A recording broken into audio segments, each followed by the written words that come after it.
শুভ জন্মাষ্টমী সবাইকেই।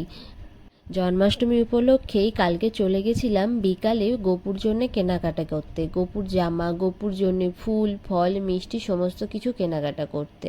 সব কেনাকাটা কমপ্লিট করে বাড়ি চলে আসলাম। তারপরে এত কিছুর মাঝেও সবসময় মনে হয় যে কবে দোষীরা শাস্তি পাবে। তখনই একটা কথা মাথাতেই আসে, কৃষ্ণ আসলে শুধু হিন্দুদের দেবতা নন, কৃষ্ণ কোনো মাটির পুতুলও নন, কৃষ্ণ যুগ যুগ ধরে চলে আসা সনাতন ভারতীয় সংস্কৃতির আদর্শ। উনি নিজেই বলে গিয়েছেন, যখনই ভারতের অধর্ম বাড়বে, কৃষ্ণের সত্তা ঠিক কোনো না কোনো ভারতবাসীর মধ্যে জন্ম নিয়ে তাকে দিয়ে কুরুক্ষেত্র করিয়ে নেবেন। কখনো কোনো স্বামীজি রূপে আসবেন, কখনো নেতাজি, কখনো চন্দ্রশেখর আজাদ, আবার কখনো এপিজে আব্দুল কালামের মধ্যে দিয়ে জাগ্রত হবেন। তবে তিনি ঠিকই আসবেন, এই ভরসাটাই শুধুমাত্র তাঁর উপরে আছেন। আপনারাও সবাই ধৈর্য রাখুন, দোষীরা অবশ্যই শাস্তি পাবে।